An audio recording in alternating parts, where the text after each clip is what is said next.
Friend, मैं हूँ ब्रेज और हम लोग स्टार्ट कर रहे हैं बीपीएससी 17वीं का प्रिपरेशन। आप सभी लोग चैनल को सब्सक्राइब करके जुड़ जाइए जो लोग नए हैं। आने वाले जो अपकमिंग बीपीएससी 17वीं है उससे रिलेटेड हम लोग इम्पोर्टेंट जितने भी महत्वपूर्ण कंटेंट बनेंगे, जितने भी महत्वपूर्ण टॉपिक है उनके ऊपर मैं वीडियो लाने का प्रयास करूँगा। वीडियो में हम लोग आज जब हम लोग बीपीएससी लेवल का प्रारंभ कर रहे हैं और सबसे पहले जो राज्य स्तर की चीज़ें होती है उस ढांचा के साथ शुरू करता हूं। और आज का विषय है एक राज्य के लिए जो सर्वोच्च पद होता है राज्यपाल का, वहां से हम इसे प्रारंभ करेंगे। फ्रेंड, आज हम लोग पढ़ने वाले हैं राज्यपाल। सबसे पहले एक इस कंटेंट को समझ लेते हैं। जैसे कि हर एक राज्य में विधानमंडल होता है, ये आपको पता होगा। विधानमंडल मीन्स जो नियमों को बनाने के लिए, राज्य को कैसे सुचारू ढंग से चलाया जाए, इसको बनाने के लिए जो संस्था है वो विधानमंडल है। ये फिर 3 भाग में बटी हुई है: विधान परिषद, विधानसभा और राज्यपाल। राज्यपाल एक पद है, एक व्यक्ति होते हैं। बाकी का जो 2 अंग है, विधान परिषद और विधानसभा, ये हाउस है अर्थात कि सदन है। आज जो हम लोग बात करने वाले हैं वो आज का वीडियो है राज्यपाल के ऊपर। जैसे आप जानते हैं, केंद्र में जो राष्ट्र के प्रमुख होते हैं वो राष्ट्रपति होते हैं संवैधानिक रूप से। ठीक उसी प्रकार से राज्य में जो राज्य के प्रमुख होते हैं वो राज्यपाल होते हैं। आप ये भी जानते हैं कि बीपीएससी जो है वो राज्य लोक सेवा आयोग के तहत की परीक्षा है, तो इसीलिए मैंने इस टॉपिक के साथ अपने प्रिपरेशन को प्रारंभ करने का कोशिश किया। आप चैनल को सब्सक्राइब करके उन लोगों को भी शेयर कर दीजिएगा जो बीपीएससी 17वीं के लिए बैठ रहे हैं। राज्य में जो प्रमुख होता है वो राज्यपाल होता है। और जैसे हम लोगों ने केंद्र में भी देखा था, एक औपचारिक यानी कि ऑफिशियल प्रमुख होते हैं और एक वास्तविक प्रमुख होते हैं।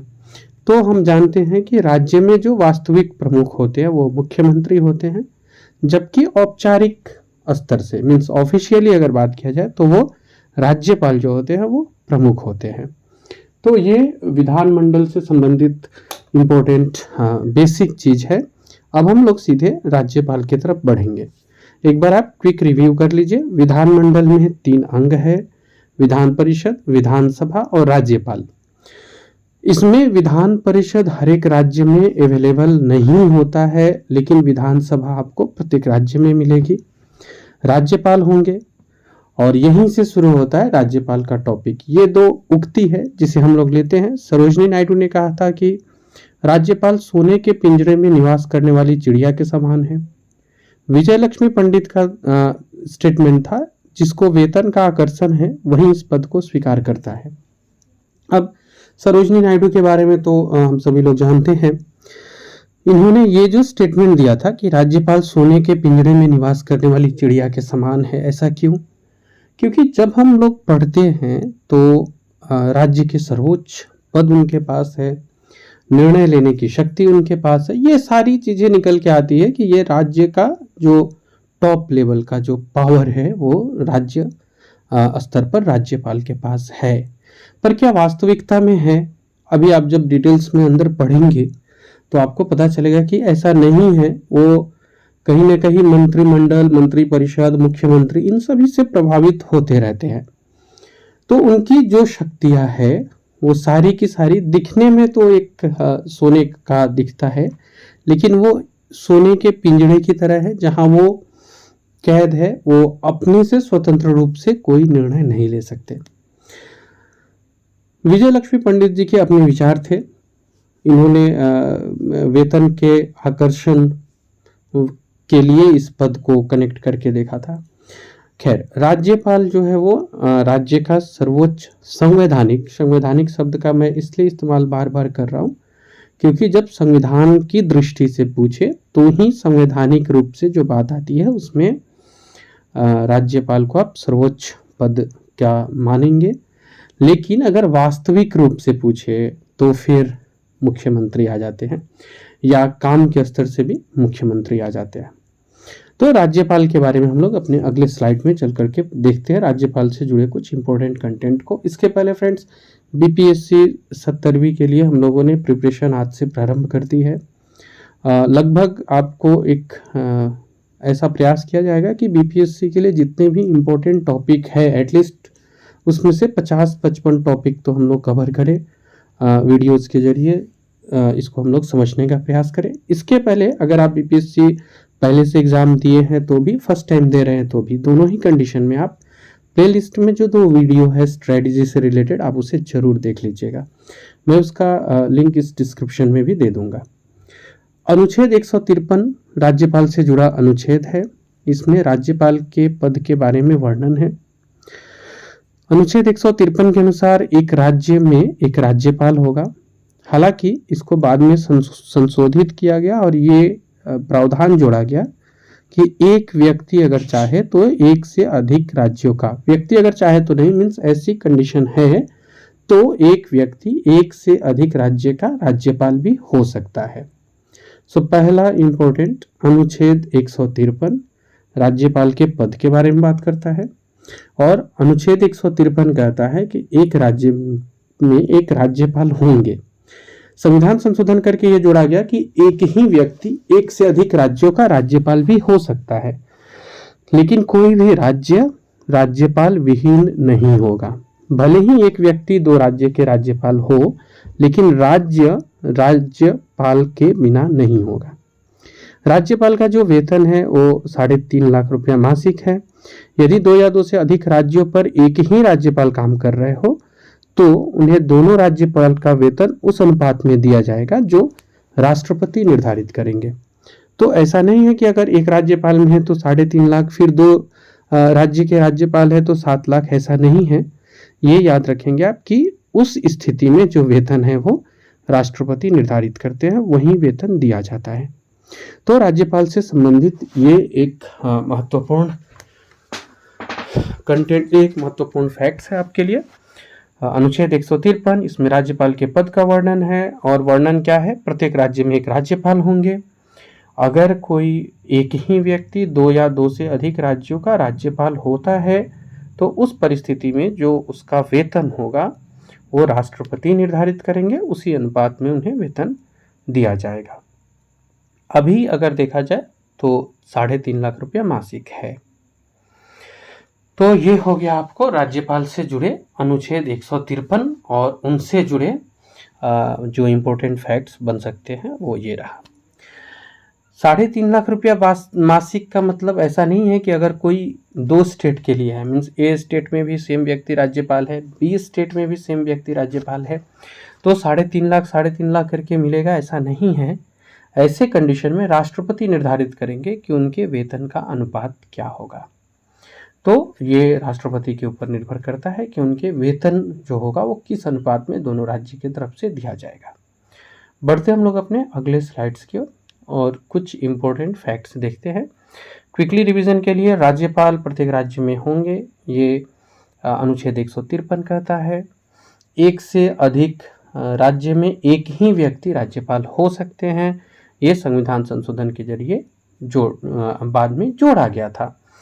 ऐसे में उनके वेतन का निर्धारण जो अनुपात होता है वो राष्ट्रपति करेंगे।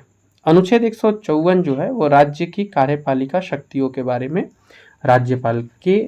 राज्यपाल से संबंधित कुछ महत्वपूर्ण विषयों को बताता है, जैसे कि राज्यपाल राज्य के कार्यपालिका के प्रमुख होते हैं। राज्य की जो कार्यपालिका शक्ति है वो राज्यपाल में ही निहित होती है तथा राज्यपाल इसका प्रयोग अपने अधीनस्थों के माध्यम से करते हैं। यहाँ फिर से ये याद रखिएगा, ऑफिशियली प्रमुख राज्यपाल होंगे जबकि वास्तविक प्रमुख मुख्यमंत्री होंगे। फिर बात ये आता है कि अगर राज्यपाल राज्य की कार्यपालिका की प्रमुख हैं और फिर यहाँ वर्णन किया गया है कि कार्यपालिका की शक्ति राज्यपाल में निहित है, तो फिर वास्तविक प्रमुख मुख्यमंत्री कैसे हुए? ये बिल्कुल है कि कार्यपालिका की जो शक्तियां है वो राज्यपाल में निहित है। मीन्स जो फाइनल सिग्नेचर होता है वो राज्यपाल करते हैं, पर संविधान में पहले से ही ऐसी व्यवस्था है कि राज्यपाल किस कंडीशन में साइन करेंगे, किस कंडीशन में वो चीज़ों को रोक सकते हैं और कहाँ तक उनकी सीमाएं हैं वो बांध दी गई हैं। आप जब उन सीमाओं को पढ़ेंगे उसके बाद आपको लगेगा कि कहीं ना कहीं जो मुख्यमंत्री है वही वास्तविक रूप से प्रमुख काम कर रहे हैं, ना कि राज्यपाल कर रहे हैं।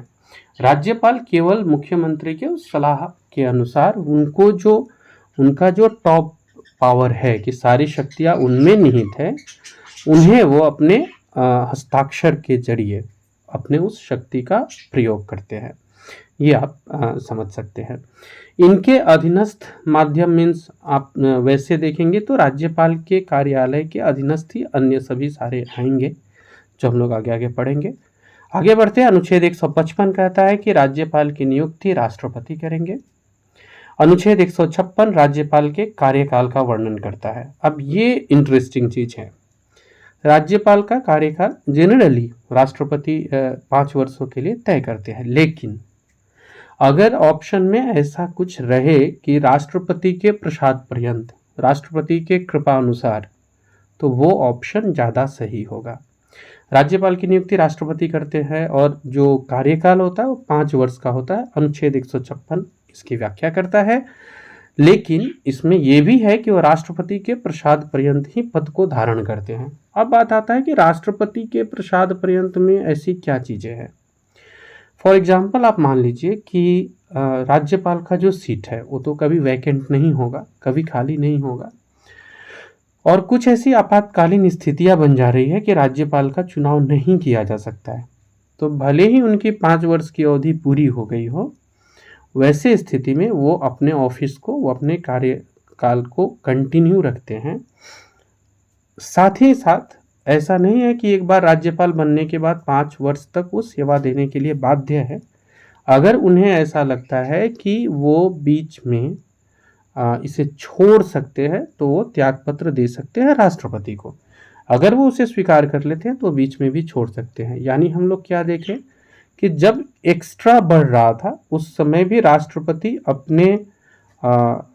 अपने तरफ से, अपने प्रसाद के जरिए आप कह सकते हैं कि वो उनके कार्यावधि को बढ़ा रहे थे और घटाते समय भी घटा रहे थे। तो इसलिए इसे राष्ट्रपति के प्रसाद पर्यंत पद धारण करने का व्याख्या आता है।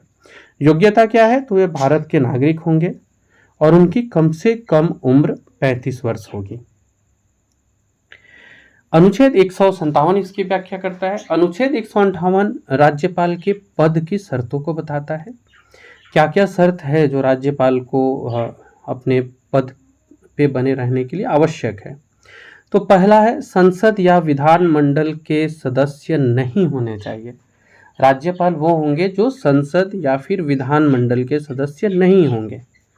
इसके बाद वो किसी भी प्रकार के लाभ के पद पर नहीं हो। अच्छा, एक और इंटरेस्टिंग चीज, लाभ के पद, तो इसका संविधान में कोई परिभाषा है क्या, तो उत्तर होगा नहीं। लाभ के पद का संविधान में कोई परिभाषा नहीं है, अर्थात कौन सा पद लाभ का पद है या नहीं है इसकी कोई व्याख्या नहीं की गई है। एक क्विक रिकैप कर लेते हैं, एक बार उसको तेजी से देख लेते हैं। अनुच्छेद 156 राज्यपाल के कार्यकाल की व्याख्या करता है, जो 5 वर्ष के लिए सामान्यतः है, लेकिन राष्ट्रपति के प्रसाद पर्यंत वो पद धारण करते हैं। राज्यपाल की जो योग्यता है, भारत के नागरिक होंगे, कम से कम 35 वर्ष हो उनकी उम्र। पद की शर्त है कि वो संसद या विधानमंडल के सदस्य नहीं हो और किसी भी प्रकार के लाभ के पद पर नहीं हो। अब एक अनुच्छेद आता है 159 जो उनके शपथ के बारे में चर्चा करता है। किसी भी राज्य के राज्यपाल को शपथ उन राज्य के उच्च न्यायालय के मुख्य न्यायाधीश दिलाते हैं। अगर मुख्य न्यायाधीश अनुपस्थित है तो इस परिस्थिति में मुख्य न्यायाधीश के बाद जो सबसे वरिष्ठ होंगे या ऊंचे पद पर जो आसीन न्यायाधीश होंगे वो राज्यपाल को शपथ दिलाते हैं। मीन्स राज्यपाल को शपथ कौन दिलाते हैं, तो किसी भी राज्य के राज्यपाल को शपथ उस राज्य के जो हाई कोर्ट है, उच्च न्यायालय है, उसके जो मुख्य न्यायाधीश है वो शपथ दिलाते हैं। अगर मुख्य न्यायाधीश किसी कारण से अनुपस्थित रहते हैं तो ऐसे में मुख्य न्यायाधीश के बाद जो सबसे वरिष्ठ और उच्च पद पर आसीन न्यायाधीश है वो राज्यपाल को शपथ दिलाते हैं। तो ये एक बहुत इम्पोर्टेंट चीज़ है कि वैसे शपथ कौन दिलाते हैं, तो हाई कोर्ट के मुख्य न्यायाधीश उस राज्य के। अगर वो अनुपस्थित रहे तो फिर सबसे वरिष्ठ या उच्च पद पर आसीन न्यायाधीश जो होते हैं वो राज्यपाल को शपथ दिलाते हैं। राज्यपाल की शक्तियों को देख लेते हैं। सबसे पहले कार्यपालिका से जुड़ी उनकी क्या क्या शक्ति है। तो राज्यपाल विधानसभा के बहुमत दल के नेता को मुख्यमंत्री तथा मुख्यमंत्री की सलाह से उनके मंत्री परिषद के सदस्यों को नियुक्त करते हैं। उनको पद और गोपनीयता की शपथ भी राज्यपाल ही दिलाते हैं। मीन्स राज्यपाल जो है वो देखेंगे कि विधानसभा में किस दल को बहुमत प्राप्त हुआ है और उसी के नेता को मुख्यमंत्री बनाएंगे। इसके बाद मुख्यमंत्री की नियुक्ति के बाद मुख्यमंत्री की सलाह से मुख्यमंत्री उसके बाद उन्हें सलाह देंगे, उस हिसाब से वे मंत्री परिषद के सदस्यों को नियुक्त करेंगे। उनकी नियुक्ति भी राज्यपाल ही करते हैं और उनको शपथ दिलाने का कार्य भी राज्यपाल का ही होता है, पहला काम। दूसरा काम है राज्य की जितनी भी कार्यपालिका के कार्य होते हैं वो राज्यपाल के नाम से ही किए जाते हैं। तो राज्य में जितनी भी कार्यपालिका से रिलेटेड कार्य होती है वो सारे के सारे राज्यपाल के नाम से ही किए जाते हैं। राज्यपाल जो होते हैं वो विधान परिषद के कुल सदस्य, जिन राज्यों में विधान परिषद है ये ध्यान रखिएगा, सभी राज्यों में विधान परिषद नहीं होता है। जिस भी राज्य में विधान परिषद है, फॉर एग्जाम्पल बिहार में विधान परिषद है, तो यहाँ के जो 1/6 सदस्य होंगे इनकी नियुक्ति राज्यपाल करेंगे। फिर क्या, राज्यपाल उस राज्य के विश्वविद्यालय के कुलाधिपति होते हैं, मीन्स चांसलर होते हैं, और वो कुलपतियों की नियुक्ति करते हैं। ये एक आप स्लाइड्स है जिनका स्क्रीनशॉट आप लेके रख सकते हैं। 1/3 सदस्य विधानसभा द्वारा, फिर स्थानीय निकाय द्वारा, फिर ग्रेजुएट लोग जो होते हैं वो चुनते हैं, और इसी में राज्यपाल विधान परिषद के कुल सदस्यों के 1/6 सदस्यों को नियुक्त करते हैं। तो इसके अलावा विश्वविद्यालय के कुलाधिपति यानी चांसलर वहीं होते हैं, और वो उप कुलपति यानी वाइस चांसलर की भी नियुक्ति करते हैं। राज्यपाल का यह अधिकार होता है कि वो राज्य के प्रशासन के संबंध में जब चाहे मुख्यमंत्री से सूचना प्राप्त कर सकता है। तो ये भी एक कंटेंट है जो याद रखिएगा, राज्यपाल राज्य के प्रशासन के संबंध में जब चाहे मुख्यमंत्री से सूचना प्राप्त कर सकता है। अभी एक टाइम ऐसा था कि एक बार मेरे ड्यूरिंग क्लासेस ना इस बात को लेकर थोड़ी बहस, एक नए स्टूडेंट थे उनके साथ बहस इन द सेंस चर्चा हुई थी। तो उनका कहना था कि वो मुख्यमंत्री से हर प्रकार के सूचना प्राप्त कर सकते हैं। नहीं, ऐसा नहीं है, प्रशासन संबंधी, इसलिए मैंने वहाँ पे मेंशन किया है। विधायी शक्ति में आते हैं, कार्यपालिका के बाद विधायिका की जो शक्ति है उसमें। तो राज्यपाल तो विधानमंडल के अभिन्न अंग है, हम लोगों ने स्टार्टिंग में ही देखा। विधानमंडल का जो सत्र बुलाना है और सत्र की समाप्ति करनी है, मीन्स विधानमंडल का जो बैठक बुलाना है और बैठक का जो विघटन होता है, बैठक की जो समाप्ति होती है, ये दोनों ही कार्य राज्यपाल के पास होता है, दोनों ही शक्ति राज्यपाल के पास होता है। इसके अलावा राज्य विधानमंडल द्वारा पारित विधेयक, जो भी बिल बनते हैं, जो भी नियम बनते हैं, वो राज्यपाल के हस्ताक्षर के बाद में ही वो कानून का रूप धारण करते हैं। जब विधानमंडल का सत्र नहीं चल रहा है, फॉर एग्जाम्पल विधानसभा, विधान परिषद या जिस राज्य में केवल विधानसभा है वो नहीं चल रहा है, तो राज्यपाल को अगर लगता है कि कुछ इमरजेंसी में डिसीजन लेने हैं तो अध्यादेश जारी कर सकते हैं, और ऐसा अध्यादेश 6 सप्ताह के भीतर विधानमंडल द्वारा स्वीकृत होना आवश्यक होता है। फिर विधानमंडल 6 सप्ताह के भीतर अगर उसको स्वीकृति दे देता है तो वो अध्यादेश जो है वो नियम में बदल जाता है, अन्यथा अध्यादेश की समाप्ति हो जाती है। अब यहाँ पर फ्रेंड्स एक बात है, जिस भी राज्य में विधान परिषद है तो विधान परिषद राज्यसभा के तरह ही कंटिन्यू चलने वाली संस्था है। तो विधान परिषद लगातार काम करती है, उसमें कुछ सोचना ही नहीं है। अभी क्या है, विधान परिषद लगातार कार्य कर रही है। विधान सभा जिस स्टेट में है वहाँ विधानसभा कंटिन्यू काम करने वाली सभा नहीं है। तो अगर कभी विधानसभा की बैठक नहीं चल रही है या किसी स्टेट में केवल विधानसभा है और उनका बैठक नहीं चल रहा है, तो ऐसे में अगर कोई नियम बनाने की आवश्यकता महसूस होती है तो वो अध्यादेश जारी कर सकते हैं राज्यपाल उस राज्य के लिए अध्यादेश जारी कर सकते हैं। उसके बाद क्या है, अध्यादेश जारी करने के बाद 6 सप्ताह के अंदर विधानमंडल मतलब अपना बैठक बुलाएगा और उसको स्वीकृत करेगा। अगर विधानमंडल स्वीकृत कर लेता है फिर वो वैलिड है, नहीं तो राज्यपाल ने जो अध्यादेश लाए हैं वो अध्यादेश 6 सप्ताह के अंदर अगर स्वीकृत नहीं होता है तो वो बाय डिफ़ॉल्ट समाप्त हो जाता है। ये एक इम्पोर्टेंट चीज़ है, इसको याद रखिएगा। मीन्स राज्यपाल को अध्यादेश बनाने की शक्ति है, बिल्कुल है, लेकिन राज्यपाल के अध्यादेश को 6 सप्ताह के अंदर स्वीकृत होना भी आवश्यक है, अन्यथा वो खुद ही लैप्स हो जाता है। अब एक और बात आपके दिमाग में आ रही होगी, तो क्या राज्यपाल खुद से अध्यादेश ला सकते हैं? नहीं फ्रेंड्स, इसमें उनको मंत्रिपरिषद की मदद लेनी होती है।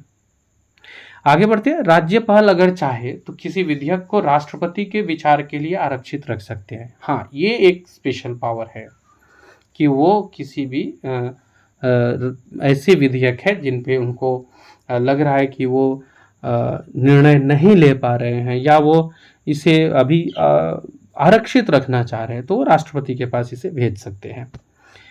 एक चीज आप लोगों ने अगर राष्ट्रपति पढ़ा है पहले से, तो आप पढ़े होंगे कि राष्ट्रपति एक ही बार पुनर्विचार के लिए भेजते हैं संसद में।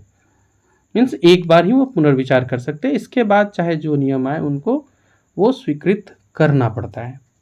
लेकिन अगर राज्यपाल ने कोई अधिनियम राष्ट्रपति को भेजा है, तो ऐसा जरूरी नहीं है कि राष्ट्रपति एक ही बार, राज्य के मामले में राष्ट्रपति कई बार भी पुनर्विचार के लिए भेज सकते हैं।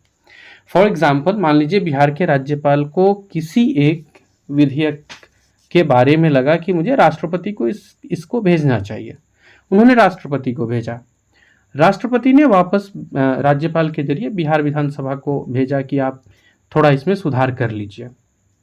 संसद वाले मामले में क्या था कि अगर लोकसभा सुधार नहीं भी करती है फिर भी उनको साइन करना है और एक्सेप्ट करना है, करती है तब तो फिर ठीक है। लेकिन राज्य के मामले में अगर राज्य स्वीकार नहीं करती है तो ऐसे कंडीशन में जो भारत के राष्ट्रपति है वो बार बार विधानसभा के लिए, स्टेट के लिए वो रिकमेंड कर सकते हैं।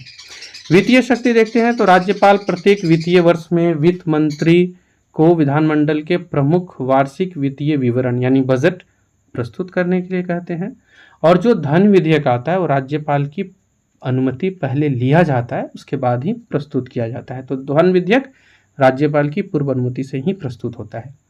न्यायिक शक्तियों में चलते हैं तो राष्ट्रपति की तरह इन्हें भी क्षमादान की शक्ति प्राप्त है, लेकिन मृत्युदंड से जुड़ा हुआ निर्णय ये नहीं लेंगे, वो केवल राष्ट्रपति ही लेते हैं। और सैन्य न्यायालय की अगर कोई मामला है तो भी राज्यपाल को क्षमादान की शक्ति उसमें नहीं हो, केवल और केवल राष्ट्रपति को है।